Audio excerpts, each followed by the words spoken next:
काय बघितलं बघा आता आपण. आता पहिले आपण सेक्शन 16(1) बघितलं ना.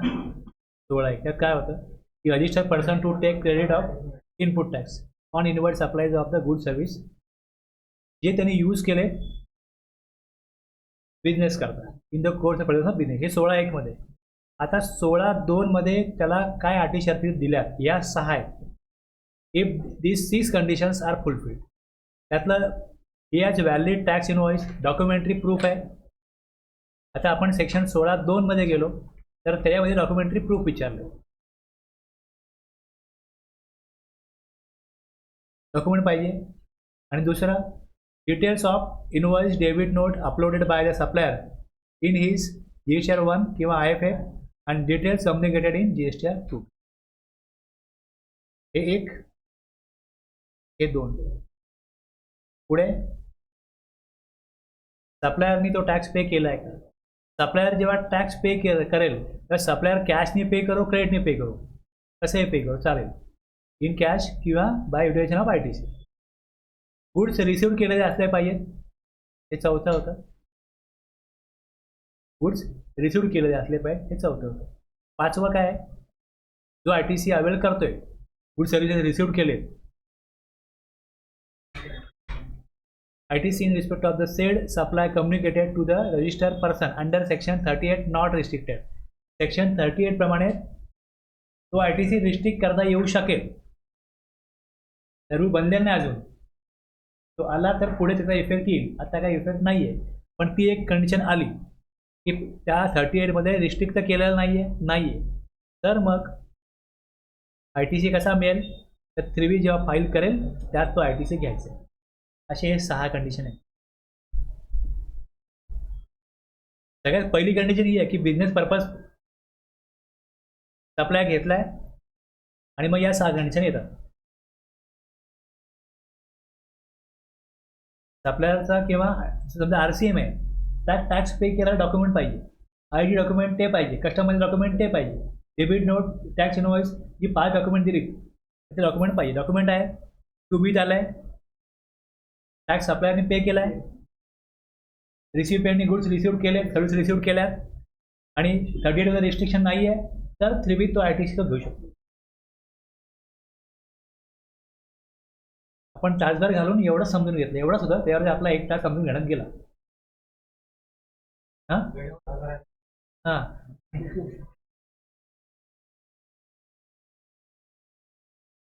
आता याच्यामध्ये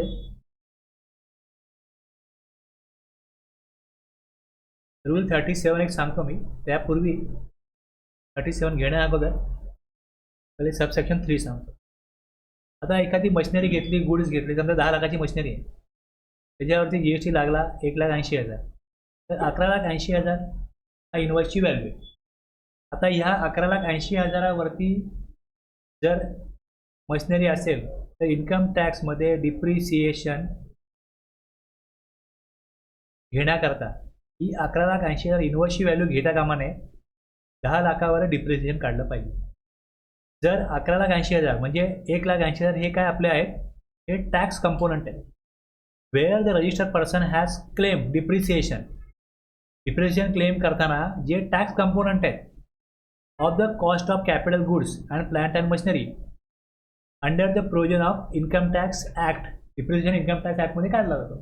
डिप्रिसिएशन काढत असताना त्यांनी व्हॅल्यू जर का 11,80,000 घेतली म्हणजे टॅक्स कंपोनंट त्यामध्ये इन्क्लूड केले तर input tax credit on the set tax component shall not be allowed. जर डिप्रिसिएशन त्यांनी काढत असताना 10 लाखाच्या ऐवजी 11,80,000 व्हॅल्यू जर घेतली असेल, आपण तुमचा ऑडिटचा पॉईंट आहे की डिप्रिसिएशन घेतलं 10 लाखावरती घेतलं तर 11,80,000वरती घेतलं. जर 11,80,000 डिप्रिसिएशन घेतलेलं आहे तर तुम्हाला ITC मिळणार नाही.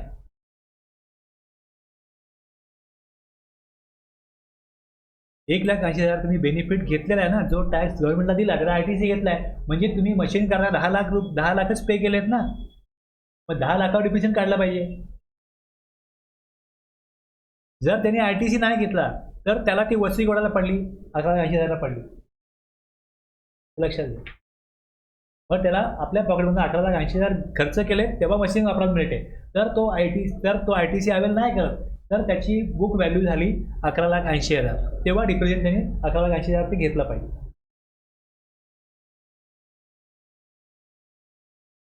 Registered supplier purchase a machinery for business purpose. The value of the machinery 10 lakh and GST paid thereon is 1,80,000. ITC of 1,80,000 cannot be availed by the supplier if he has claimed depreciation of such amount under income tax law.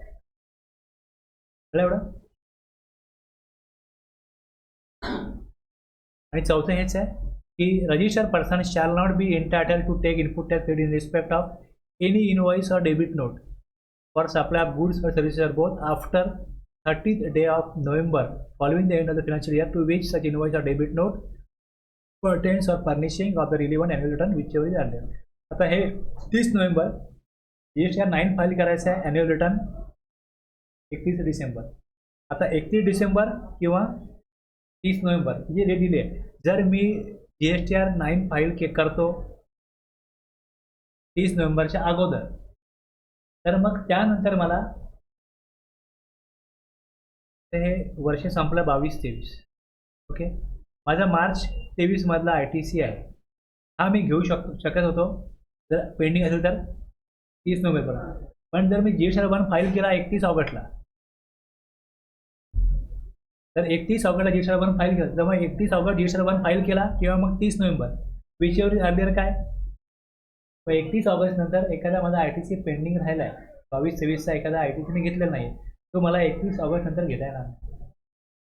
कोण GSTR 9 file करत नाही घाई करून, पण तशी तरतूद आहे.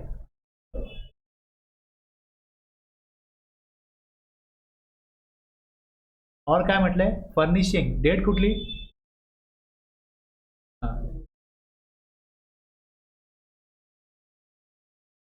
After 30 November किंवा furnishing of the relevant annual return whichever is earlier. 31 December ही डेट आहे GSTR 9ची. 30 नोव्हेंबर नंतर मी ITC घेऊ शकणार नाही, पण जर मी GSTR 9 फाईल केला 31 ऑगस्टला, तर मग 31 ऑगस्ट 30 नोव्हेंबरच्या अगोदर येतो which ever is earlier. Okay, एकदा मी GSTR 9 भरला म्हणजे माझं सगळं फायनल आहे. मग आता मी कुठं बोलणार की माझा एक ITC पेंडिंग आहे, तो मला घ्यायला द्या, विषय संपला ना. ITC on invoices pertaining to a financial year or debit note issued in a financial year can be availed anytime after ते वर्ष संपलं तर एक काय 30th day of November following the end of financial year to which such invoice or debit note pertaining. आपण हे आता 22-23 एक्झाम्पलला बघितलं होतं. दुसरं काय, furnishing the date of filing of annual return whichever is earlier. आता 30 नोव्हेंबर एक डेट दिली इकडे त्यांनी, आणि मी कधी फाईल केला GSTR 9 समजा केला 25 डिसेंबरला, तर मग 30 नोव्हेंबर. पण जर मी नोव्हेंबरच्या आज GSTR 1 फाईल करतो, तर मग त्या डेट नंतर मला ITC अवेल करता येणार नाही, जो 22-23 या फिनान्शियल इयरमधला होता.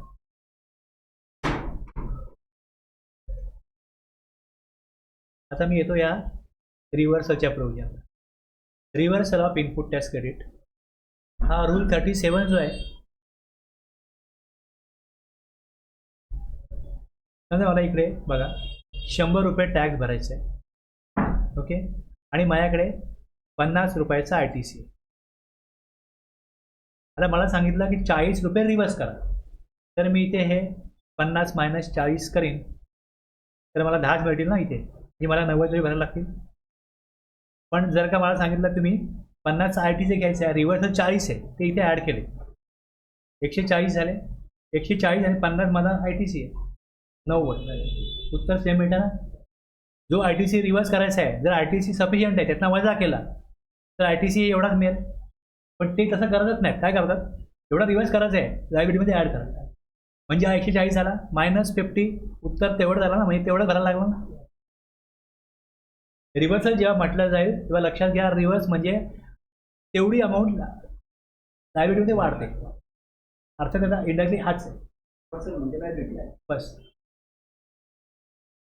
ITC रिव्हर्स केला म्हटलं आपल्याला वाटतं की ITC कमी करायचं, ITC कमी होईल तरी लायबिलिटी वाढेल, आणि लायबिलिटीमध्ये जरी तेवढी अमाऊंट रिव्हर्सची टाकली तर मग ITC जेवढा तेवढाच आहे ना, पण लायबिलिटी वाढते, दोन्हीकडून लायबिलिटी वाढणार आहे.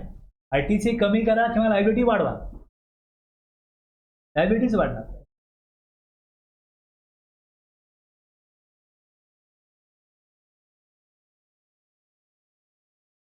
आता एक करोडची मशिनरी एकाने घेतली.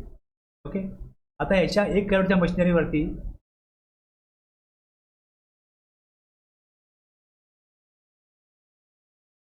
$18 लाखाचा त्याचा टॅक्स आहे. याची 50% अमाऊंट त्याने त्याला पे केली, म्हणजे 59 लाख पे केले. आणि बाकी मशीन परफॉर्मन्स द्यायला लागेल, टेस्टिंग होईल, सगळं होईल, तर बाकी अमाऊंट तुला येतो, हे सांगितलं. समजा हे ट्रान्झॅक्शन फेब्रुवारीमधलं आहे.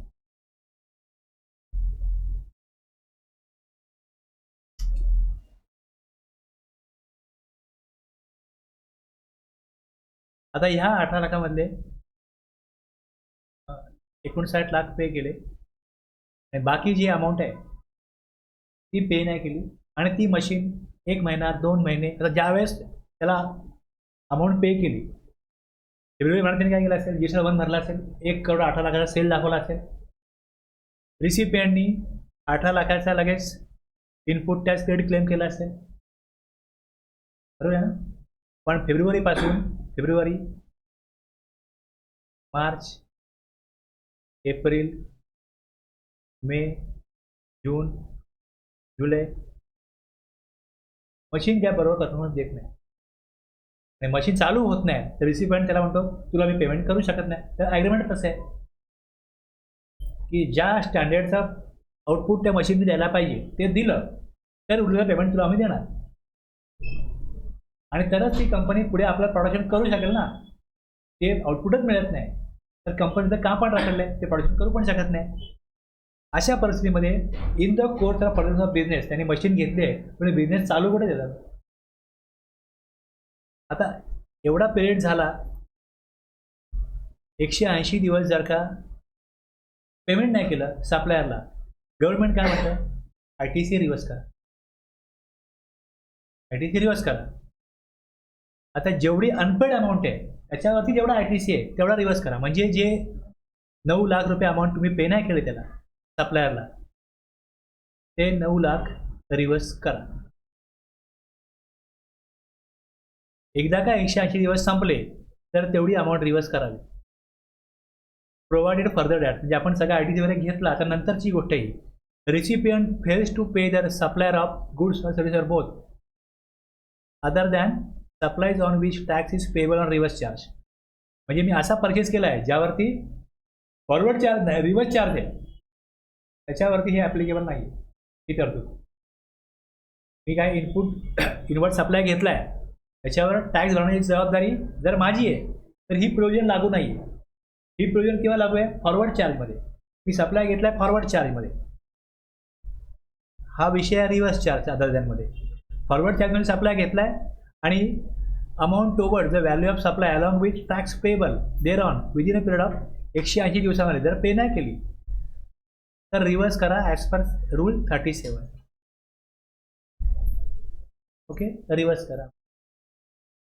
आता जर का ती मशिनरी परफॉर्मन्स देत नाही, वॉट एव्हर काही रिझन, मला एक्झाम्पल म्हणून सांगितलं आहे, कुठल्याही परिस्थितीत जर का सप्लायरला रिसिपियंटनी पेमेंट नाही केलं त्या सप्लायच्या अगेन्स्ट, जेवढं पेमेंट नाही केलं तर रिव्हर्स करा तेवढी अमाऊंट. नंतर त्या मशीनचा परफॉर्मन्स प्रॉपर झाला, त्याला उरलेलं पेमेंट केलं का तो ITC रिअवेल करता येईल. पुढे आत्ता रिव्हर्स करा, the recipient shall be entitled to avail the credit of input tax on payment made by him of the amount towards the value of supply of good services or both with tax payable there on.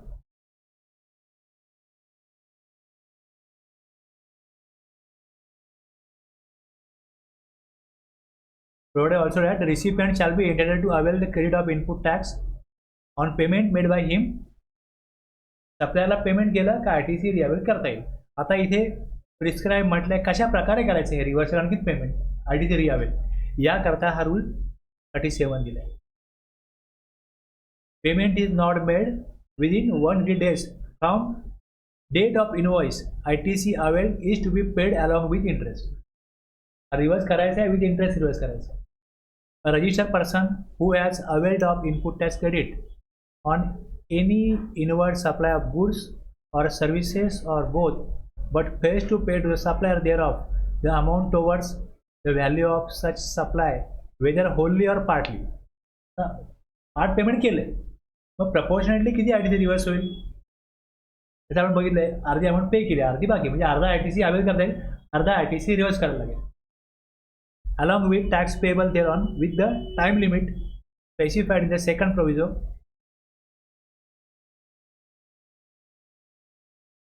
180 days, shall pay or reverse an amount equal to the input tax credit avail in respect of such supply, proportionate to the amount not paid to the supplier along with interest payable thereon under section 50 while furnishing the return in form GSTR 3B for the tax period immediately following the period of 180 days from the date of issue of the invoice.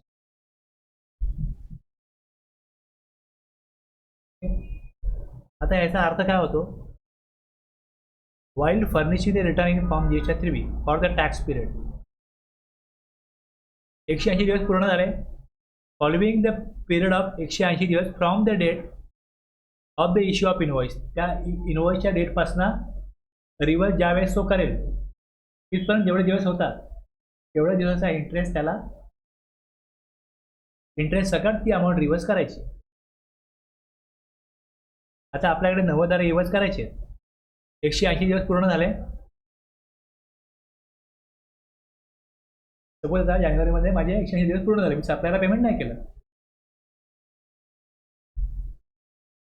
Return file करेन 3B मध्ये, मी 90,000 काय करीन? Reverse करीन, invoice डेटपासनं reverse करीन, तोपर्यंत interest calculate करीन, तेवढा interest पण पे करेन, थोडी अमाऊंट रिव्हर्स करेन.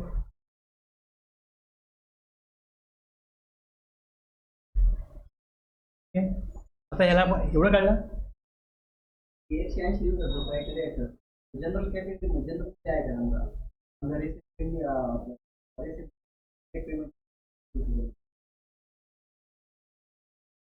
रिसिपियंटचा आणि सप्लायरचा फक्त एवढाच व्यवहार विचारात घ्यायचा आहे की रिसिपियंटनी सप्लायरला पेमेंट केलं की नाही केलं, हा एवढंच बघायचं ना. काय कॅपिटल गुड्स,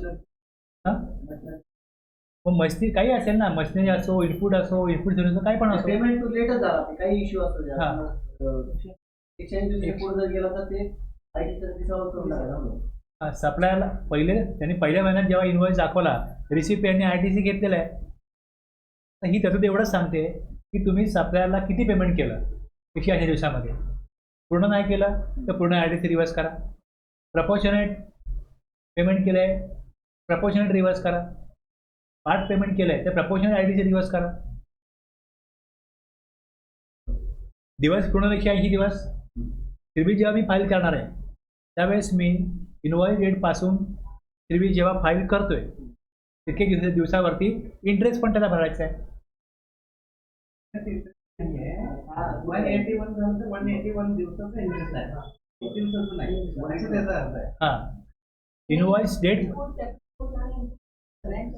हां कुठलाही असो, ज्याचा ITC घेतलेला आहे, ज्याचा ITC घेतलेला आहे, मग इनपुट असो, इनपुट असो किंवा कॅपिटल गुड्स असो, सप्लायरला पेमेंट नाही केलं, होऊन गेले 180 डेज, तर ज्या वेळेस रिव्हर्स आपण करणार कुठे 3B करणार, दिवस किती होतील तेव्हा? समजा 192 दिवस झाले, 196 दिवस झाले, इनवॉइस डेटपासून ज्या डेटला रिव्हर्स करू तितके दिवस, तेवढ्या दिवसाचा इंटरेस्ट पे करायचा. आता नाही in from the date of invoice ते काय दिले बघा,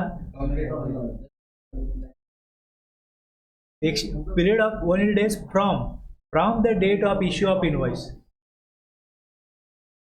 इनवॉइस डेटपासून आजपर्यंत जेवढे दिवस होतील तेवढ्या दिवसावरती इंटरेस्ट द्यायचा आहे. ह्याला अपवाद काय आता? ह्याला अपवाद असे exception, supplies on which tax is payable on reverse charge basis, हे त्यात नाही घ्यायचं. दुसरं डीम सप्लाईज विदाउट, ब्रँचला सप्लाय केला आहे तर ब्रँचला लिस्टिंग पर्सन आहे, दुसरा नंबर आहे, त्याकडनं सप्लाय घेतला आहे, माझाच बिझनेस आहे, एकच कंपनी आहे, पेमेंट नाही करणार, विदाउट कन्सिडरेशन आहे. शेड्यूल 1 मध्ये एजंट आणि प्रिन्सिपल असतील पेमेंट नाही करत एकमेकांना.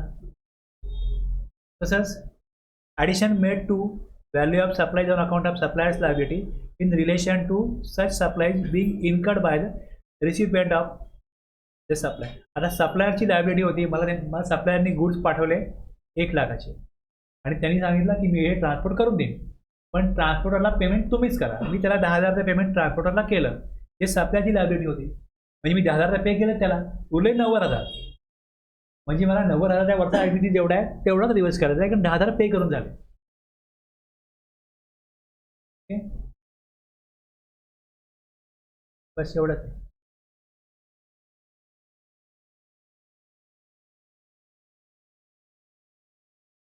खाली एक्झाम्पल दिलं यायचं.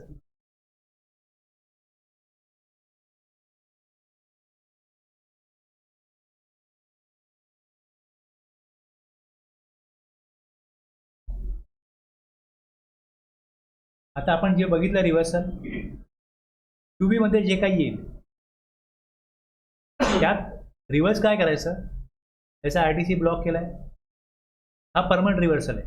Use for non business purpose permanent reversal आहे. Use for exempt supplies reversal आहे, ते रिव्हर्स करा. आणि जे आता लॉटमध्ये गुड्स घेतलेत किंवा आता 180 दिवस झालेत म्हणून हे सगळं या रिव्हर्सलमध्ये येईल. हे 3 तर नेहमी येतील आणि हे 2 तशी परिस्थिती घडली म्हणून रिव्हर्सलला येतील. हां, आता हे परमनंट रिव्हर्सल आहे, ते अदरमध्ये येतील. आणि जर मी GST पे केलं RCMमध्ये, आता टू बीमध्ये काय होतं आहे, ती अमाऊंट येणार नाही, कारण टू बीला माहिती नाही आहे. मी अनरजिस्टर्ड पर्सनकडनं जर सप्लाय घेतला, सप्लाय घेतला असेल तर मला काय करायला लागेल, तो ITC लिगल सर्व्हिस घेतली. GTA अनरजिस्टर्ड आहे त्याकडनं सप्लाय घेतला,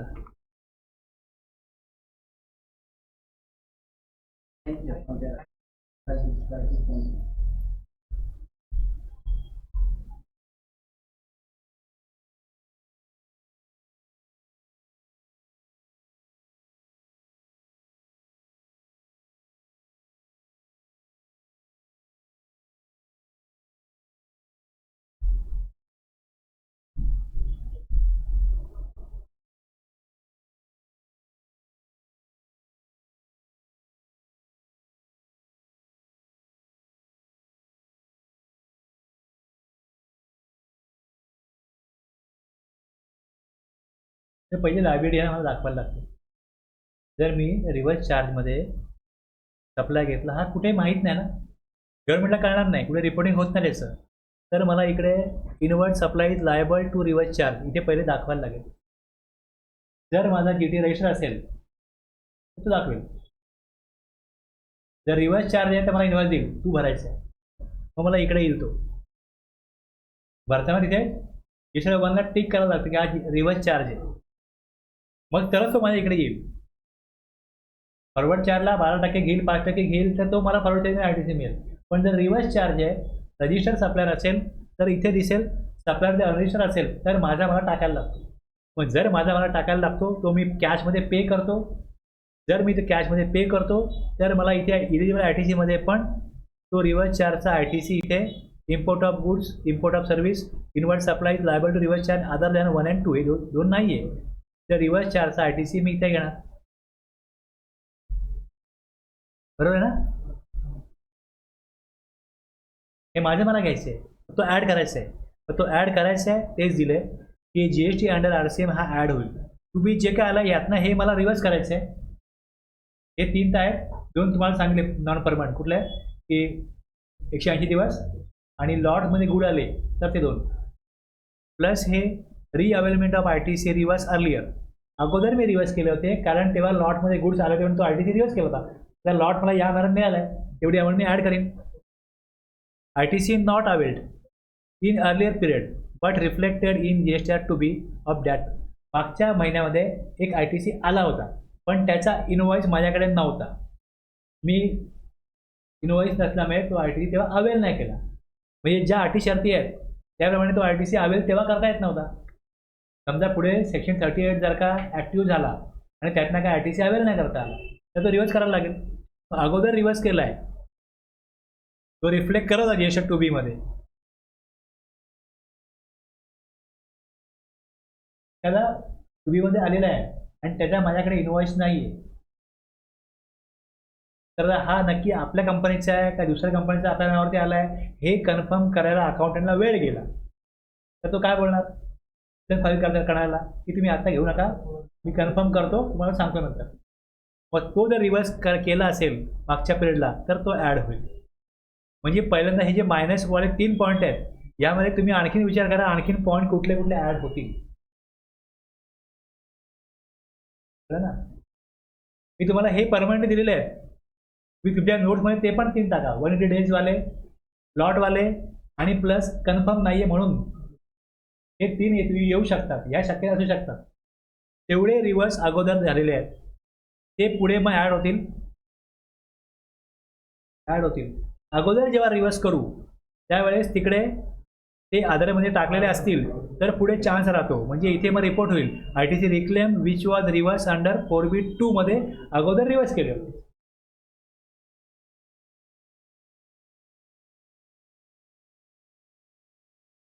आणि मी POS घेतलं. POS मध्ये जर इम्युबल प्रॉपर्टी आहे, हॉटेलला राहायला गेलो, वेगळ्या राज्याचं हॉटेल आहे, टॅक्स येतो CGST AGST, त्याचा RTC महाराष्ट्रात मिळणार नाही. मग ते इथे येईल की ITC restricted due to POS rule. आणि 16/4 मध्ये काय दिलं आहे की 22-23चा ITC आता नोव्हेंबर नंतर घेता येणार नाही. एखाद्या माझ्या सप्लायरने इनवॉइस दाखवला नव्हता आणि त्यांनी मग 30 नोव्हेंबर नंतर दाखवला तर ineligible ITC under section 16/4 November नंतर दाखवतोय त्याचा ITC मला नोव्हेंबर नंतर घेता येणार नाही. त्यांनी दाखवला तर मग याला इथे घेता येणार नाही. तर 2B जरी आला तरी तो ITC तर नाही घेता येणार. सप्लाय तेव्हाच होता त्यांनी दाखवलाच नाही, आत्ता 2B येतोय तर तो मी घेऊ शकणार नाही ITC. Ineligible ITC under section 16/4 आणि ITC restricted due to POS rule. आता हे सगळं कळलं.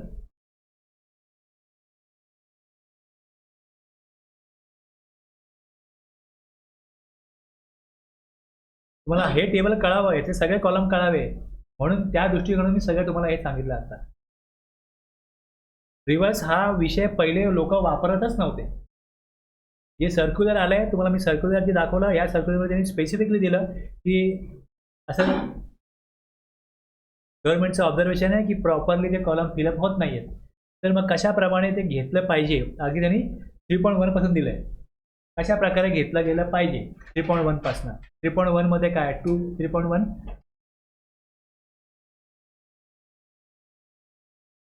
तुम्ही हे ITC एकदा वाचलं की तुम्हाला पाठवलं ना ग्रुपमध्ये तर तुम्हाला व्यवस्थित कळेल कशा प्रकारे काय करायचं. Circular number 170. आता एकदा परत बघा. हे कळलं टेबल 4 कळलं. आता मी दुसऱ्या टेबलला तुम्हाला विचारतो काय माहिती नाही सांगा मला. 3.1 मध्ये हे बघा ह्यात ABCD आहे.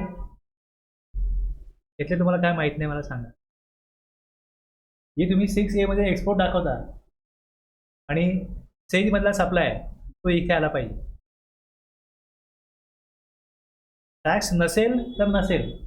एवढी असला टॅक्स नसेल आणि एवढी नसेल बॉन्ड नसेल तर मग IGST येईल. त्यामुळे इकडे CGST येतच नाही झिरो डेटा सप्लायमध्ये. आणि नील म्हणजे त्याचं रेट ॲक्च्युली रेट 0 आहे किंवा नील आहे एक्झाम्प्टेड आहे तर ते इथे येईल नील रेट किंवा एक्झाम्प्टेडमध्ये. रिव्हर्स चार्जवाला D मध्ये येईल.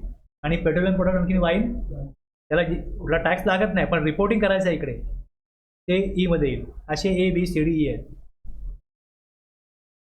आता ह्याच्यामध्ये जे काय दिलेलं आहे यात जे काय दिलं आहे त्याच्यामधलं 3.1 मध्ये काय येतं हे सांगतो नंतर. पहिले बघा 3.2 मध्ये काय आलं इंडिया स्टेट सप्लाईज.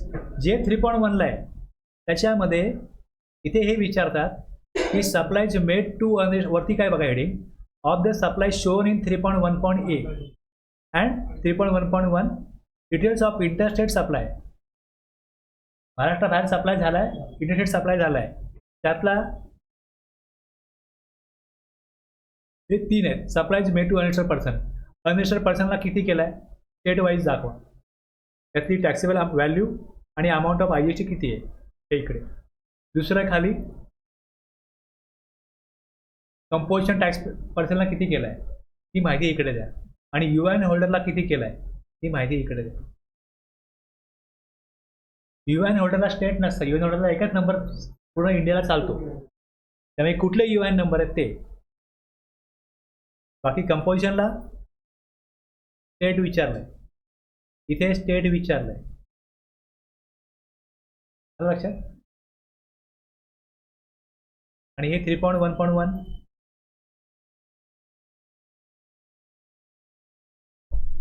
आता ECO थ्रू सप्लाय केला. तर ECO थ्रू सप्लाय केला. खाली बघा taxable supply is made to register person through electronic commerce operator on which electronic commerce operator is required to pay tax under 9(5) to be furnished by registered person making supplies through ECO. आता हॉटेलवाले जे आहेत ते Zomato Swiggy through supply करतात. तर झोमॅटो स्विगीला जो supply केला तो त्यांच्या GS1ला नील रेटवाला एक्झाम सप्लायला दाखवला होता. त्याच्या अर्थ टॅक्स झोमॅटो किंवा स्विगीने कलेक्ट करायचा बाहेर काढणार रिसिपियंट करणार आणि तो पे करायचा. मग हॉटेल स्विगीला देईल विदाउट GST आणि स्विगी GST कलेक्ट करणार. आता ज्यावेळेस स्विगी आहे taxable supplies on which electronic commerce operator pays tax under section 9(5) to be furnished by electronic commerce operator. म्हणजे स्विगी त्यांच्याकडे दाखवेल taxable value IGST CGST EGST किती आहे. हॉटेलच्या कॉलममध्ये बघा फक्त व्हॅल्यू आहे टॅक्स नाही आहे. हॉटेल टॅक्स कलेक्ट करणार नाही. म्हणजे जो टोटल टॅक्स हॉटेलने कलेक्ट केला आहे तो इथे टॅक्सेबल व्हॅल्यूमध्ये टॅक्स येईल आणि नील रेटमध्ये ज्या व्हॅल्यू आहेत यातल्या स्विगीवाला किती आहेत 9(5) वाल्या किती आहेत त्या तिकडे रिपोर्ट करायचे. तर हे सगळं त्या सर्क्युलरमध्ये सांगितलं आहे की हे प्रॉपरली रिपोर्टिंग पाहिजे गव्हर्नमेंटला. आणि सर्क्युलर आलं त्यामुळे कुठे काय कशी माहिती भरली पाहिजे हे तेव्हा क्लिअर झालं. अदरवाईज त्याच्या अगोदर म्हणजे जुलै 2022च्या अगोदर आपापल्या पद्धतीने लोक जे सेक्शन माहिती आहेत त्याप्रमाणे तरी बरोबर रिव्हर्सल कॉलमचा वापरच केला जात नव्हता. तुम्हाला 22 नंतर ऑगस्टपासून तुम्हाला रिव्हर्सल कॉलम भरलेलं दिसेल. त्याच्या अगोदर रिव्हर्सल कॉलममध्ये काय भरावं याबद्दल क्लिअरिफिकेशन नव्हतं.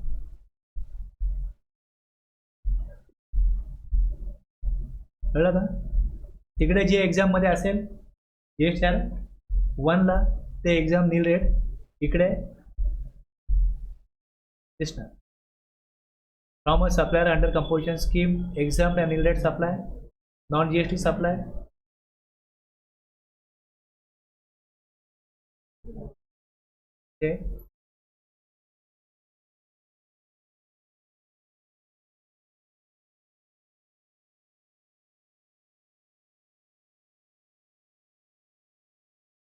हा इनवर्ट सप्लाय.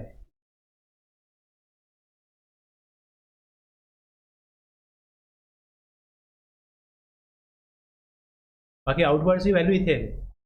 आउटवर्डची व्हॅल्यू नील रेटची इथे येते आणि इनवर्डची त्या कॉलममध्ये.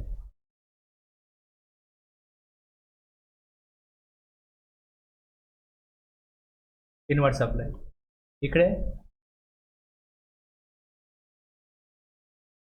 आता मी इंटरेस्टचा टॉपिक घेईन तेव्हा हा एक क्लिअर करीन आणि पेमेंट ऑफ टॅक्स घेईन तेव्हा यातले सगळे पॉईंट क्लिअर करीन.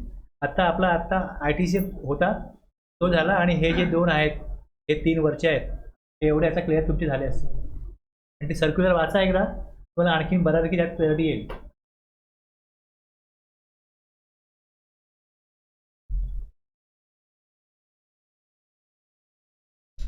म्हणून मी एवढा वेळ घालून ते व्यवस्थित फॉर्मॅट करून दिले. थोडं वाचायला तुम्हाला इंटरेस्टिंग वाटावं दे. त्यांनी खाली एक्झाम्पल दिलं जातं की हे असं एक्झाम्पल आहे काय अपेक्षित आहे कसं भरलं पाहिजे.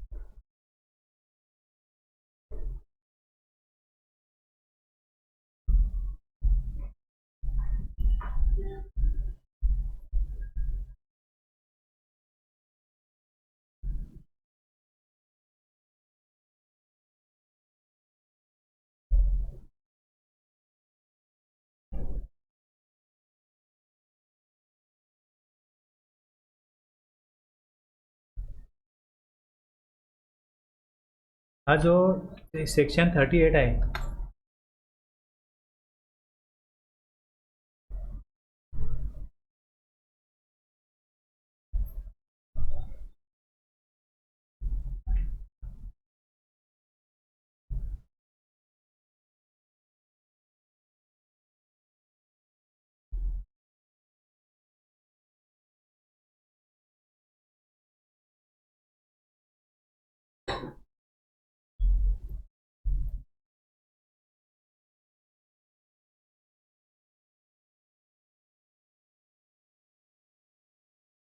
हे बघा इकडे सबसेक्शन 1 काय सांगतो, the details of outward supplies furnish by the register person under subsection 1 of 37(1) and of such 37(1) 37 म्हटलं का GSR 1, such other supplies as may be prescribed, and an auto-generated statement containing the details of input tax credit shall be made available electronically to the recipient of such supplies in such form and manner.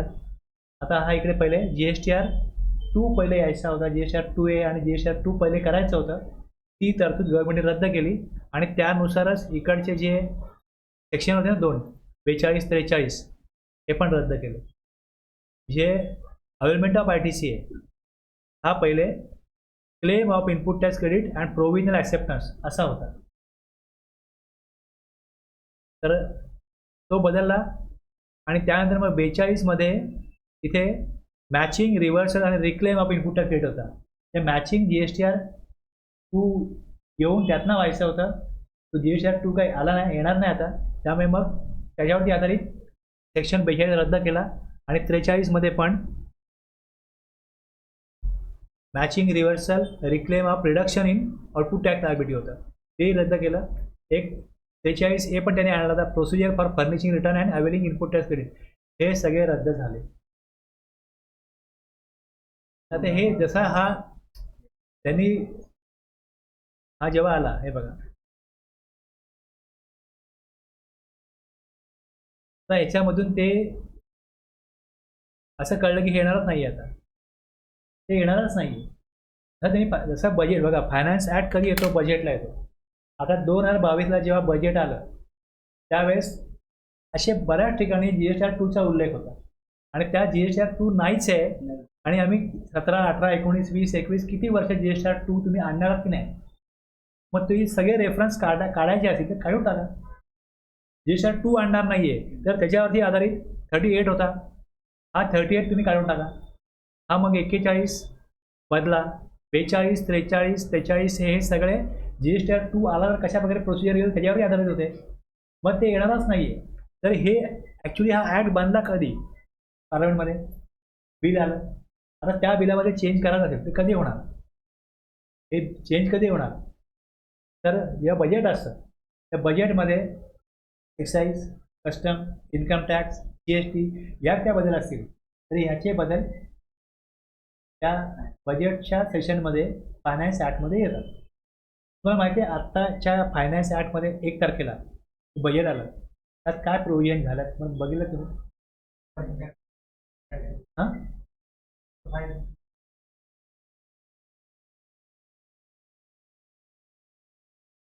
हां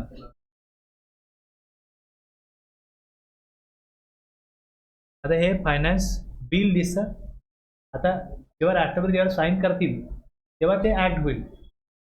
आता हे bill आहे, आता हे जे bill आहे, आता यामध्ये बघा कसे हे दिसते, कशा प्रकारे दिले. Chapter 1 preliminary, this act may be called the finance act 2024, असं होईल त्याला ॲक्ट होईल. आता तरी बिल आहे, वरती हेडिंग दिसतं ना बिल, तर फायनान्स बिल बिल आणि खाली सेक्शन 2 ते 10 shall come in to force on 1 April 2024, हे इन्कम टॅक्सचे. आता 11 ते 13 shall come in to force on such date as the central government may by notification in the official gazette. 11 ते 13, आता 11 ते 13 जर का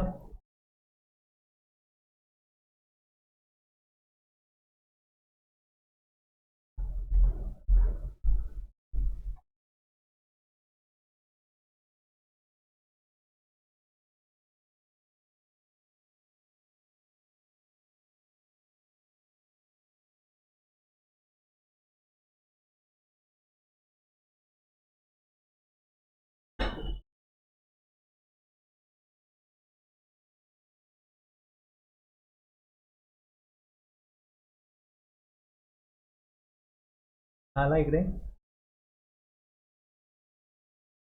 income tax 3.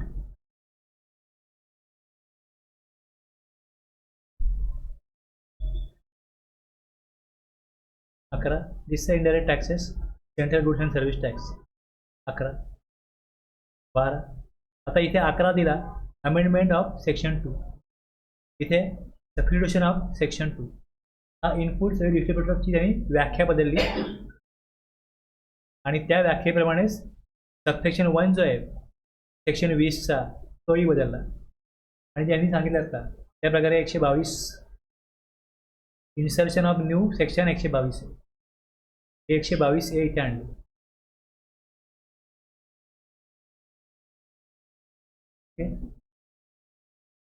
Penalty for failure to register certain machines use in manufacturer of goods as per special procedure.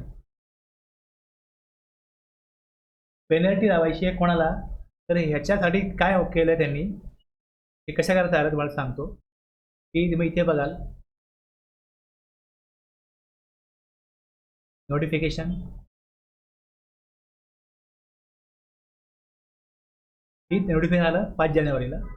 Sick to notify special procedure to be followed by registered person engage in manufacturing of certain goods.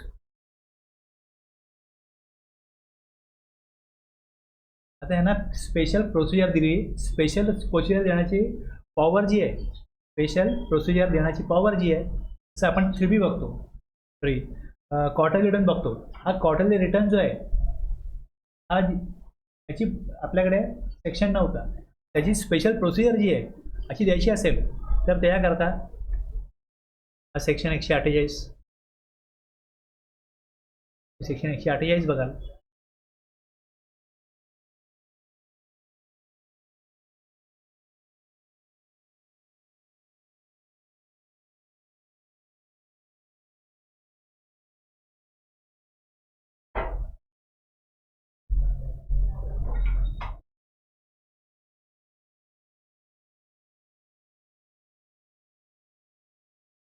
notify certain classes of registered person.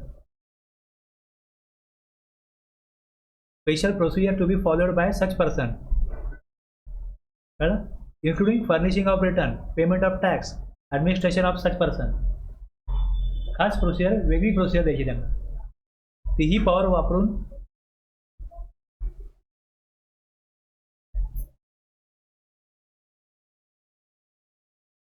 एकशे 148 power वापरून details of packing मशीनची information form GST SRM 1 मध्ये द्यायची. हे नवीन काय form काढले मशीनसाठी त्या मशीनची माहिती त्यात द्यायची. पॅकिंग मशीनची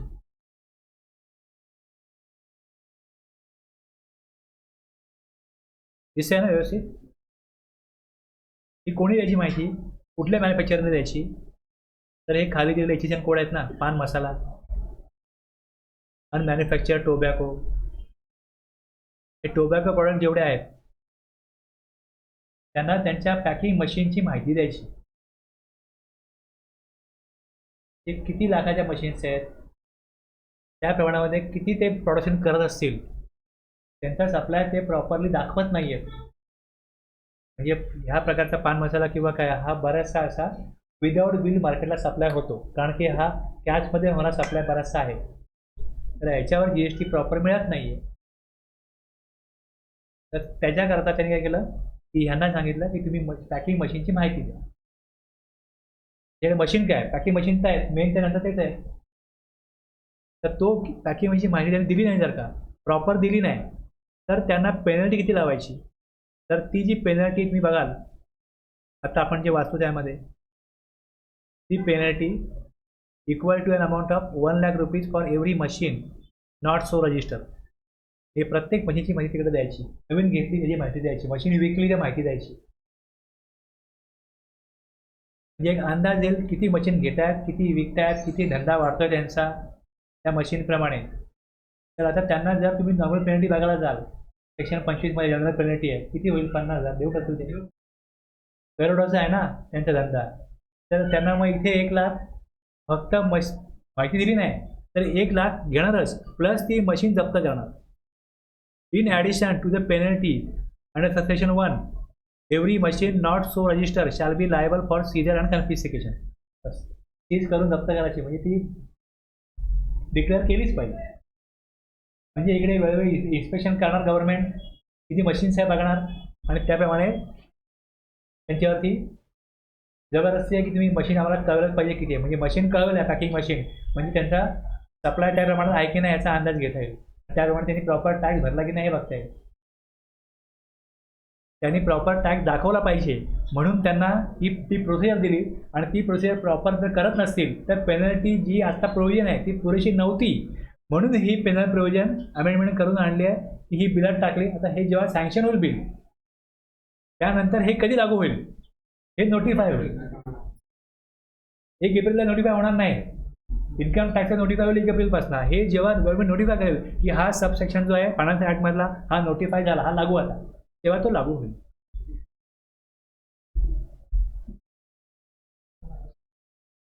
ज्या वेळेस तुम्हाला फायनान्स ॲक्ट जेव्हा येतो त्यात हे बघून ठेवायचं की बघ किती अमेंडमेंट होऊ शकतात जीएसटीच्या कायद्यामध्ये, आणि त्या लागू होतील जेव्हा गव्हर्नमेंट नोटिफाय करेल तेव्हा लागू होतील. बाकी दुसरं बघा, आता आणखी मेजर अमेंडमेंट झाली ती याला झाली, लॉटरी बेटिंग आणि गॅम्बलिंग कधी होतं, आपलं लॉटरी बेटिंग यायला लागली तर लॉटरी करता किंवा कसिनो करता आपल्याकडे प्रोव्हिजन नाही आहे. लॉटरी बेटिंग गॅम्बलिंग आहे, पण स्पेसिफिकली कसिनो किंवा ऑनलाईन गेमिंग याच्याकरता प्रोव्हिजन नव्हती. मग ती प्रोव्हिजन त्यांनी पावसाळी अधिवेशनामध्ये जे अधिवेशन झालं त्यात जो एक तर अमेंडमेंट फायनान्स ॲक्टला होईल, दुसरी अमेंडमेंट होईल ती तुम्ही इकडे इथे येऊन बघाल, इथे येऊन बघाल तर तुम्हाला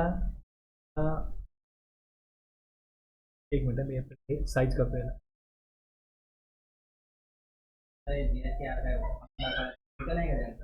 हां, त्यात फॉर्ममध्ये त्यांना माहिती द्यायची आहे. नाही बघा, हे ते फॉर्म बनवले होतील ना, जे त्यांनी फॉर्म प्रिस्क्राईब केलेत, जे फॉर्म तिथे प्रिस्क्राईब केलेत ते बनवतील ना फॉर्म. आता हे फॉर्म बनवतील, त्यात ती माहिती जाईल, त्याला काय फॉर्मॅट वगैरे सगळं आहे ते बघायला लागेल तुम्हाला, त्यात कुठली माहिती बघायला लागेल. हे जे फॉर्म आहेत पूर्ण वाचा, तुम्हाला कळलं हे आता जानेवारीमध्ये झालेलं आहे, कळलं? हां, दिले सगळी माहिती दिली आहे त्याची. हे बघा,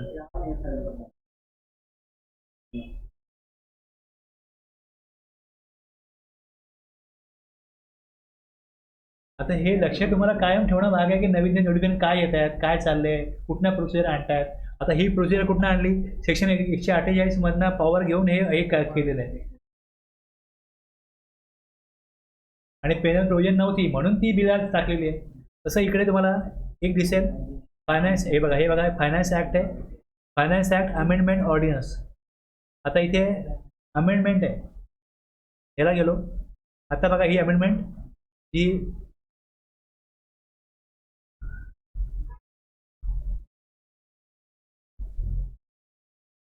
मेजर पहिली अमेंडमेंट कधी झाली, 2018 मध्ये झाली. अमेंडमेंट ॲक्ट आहे 2018 मध्ये. बाकी सगळे फायनान्स ॲक्टने झाले, हे फक्त इथे झालेले आहे. आणि बाकी तुम्ही इथे बघाल फायनान्स ॲक्ट, हे सगळे तुम्हाला फायनान्स ॲक्ट मिळतील 15 पासून 23 पर्यंत, आहे ना. आणखीन तुम्हाला दाखवतोय,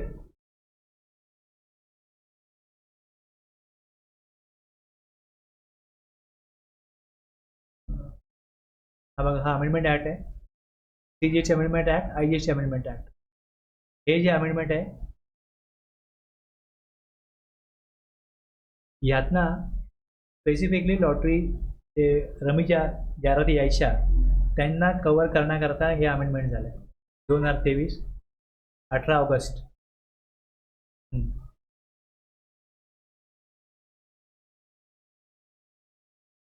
हे जे स्पेसिफाईड ॲक्शनेबल क्लेम, हां, मग ते अमेंडमेंट तुम्हाला सांगतोय काय, आता परवा बजेट झालं त्या बिलामधनं अमेंडमेंट कुठल्या येतील, त्यात 3 येतील. आणि हे असं जेव्हा स्पेशल सेशन जेव्हा असतं, पावसाळी अधिवेशन, हिवाळी अधिवेशन, उन्हाळी अधिवेशन, त्या अधिवेशनामध्ये संसदेमध्ये ह्या अमेंडमेंट अशा होतात. तेव्हा जेव्हा कधी असं अधिवेशन बोलवलं जाईल तेव्हा बघायला लागतं की काय असं काय आलंय का बिल. आता हे CGST ऍक्ट मधले आहेत. सेक्शन 2 मधले अमेंडमेंट आहे.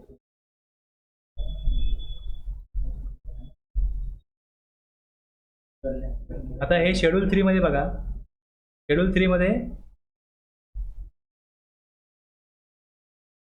Amendment of schedule 3 lottery betting gambling काढलं आणि स्पेसिफाईड ॲक्शनेबल क्लेम टाकलं. जे काय तुम्हाला अमेंडमेंट होऊन आपण इथे नोट्स बघतो जेव्हा इथे सरमळ काढून बघतो खाली दिलेलं असतं ही अमेंडमेंट झाली या ती कशी झाली काय झाली. एक तर बजेटमध्ये होईल तर फायनान्स ॲक्टला होईल आणि बाकी मग जर का अधिवेशनामध्ये झाली तर तिथे मग अमेंडमेंट ॲक्ट ते नाव येतं 2018. हे 2018ला एकदा झाली तर तसं 2018च आहे की GST अमेंडमेंट ॲक्ट 2018 आणि आत्ता जे 2023ला झालं म्हणजे फायनान्स ॲक्ट सोडून दोनदा अशा अमेंडमेंट ॲक्टमध्ये आता ही गव्हर्नमेंटला फार गरजेचे वाटत होते की नाही हे करूनच घ्यायचं. हां एक तर त्यांच्याकडून टॅक्स मिळायला पाहिजे ज्यांना हौशीचा टॅक्स भरून कमी खेळतील अदरवाईज ते बंद झालं पाहिजे. अदरवाईज ते बंद होणार ना. त्यांच्याकडून प्रॉपर टॅक्स मिळत नव्हता तो घ्यायचा असेल ज्यांना परवडेल ते करतील. हां अमेंडमेंट कुठे तुम्हाला कळल्या ना. रूल तर कधीही पण गव्हर्नमेंट चेंज करू शकतो पण सेक्शनमध्ये जे अमेंडमेंट झालेले आहेत त्यात तुम्हाला जर कुठला असा केस स्टडी आला ऑडिटमध्ये कुठली केस आली किंवा थोडीमध्ये कुठली केस आली तर तुम्हाला ते काढून बघायला लागेल की कुठली अमेंडमेंट कधीपासून लागू झाली किंवा जे आता ॲक्ट आपल्याकडे जे ॲक्ट असतो त्या ॲक्टमध्ये खाली दिलेलं असतं की अमेंडमेंट कधीपासून आहे. तुम्हाला त्याचा अर्थ कळावा म्हणून मी दाखवते बाकी काही नाही त्यामध्ये.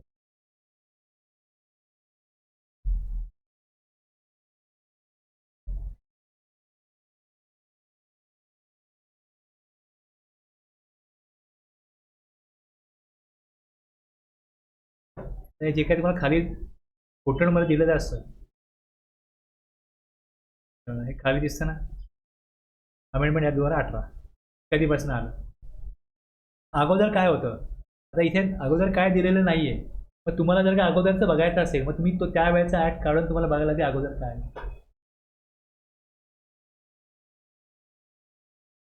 सगळीकडे असंच ते कधी आलेलं आहे दिलेलं आहे. बदल झाला आता हे कॅन्सलेशन और सस्पेन्शन कधीपासून आलं अमेंडमेंट ऍक्ट 2018. समजलं ना काय तुम्ही ऍक्ट वाचता त्यात तुम्हाला अशा प्रकारे जे पॉईंट दिसतात त्याचा अर्थ काय ते कुठनं आले कधी अमेंड झाले कसे झाले. थांबूया. सेक्शन 16 कळला व्यवस्थित आणि प्रोसिजर पण कळली.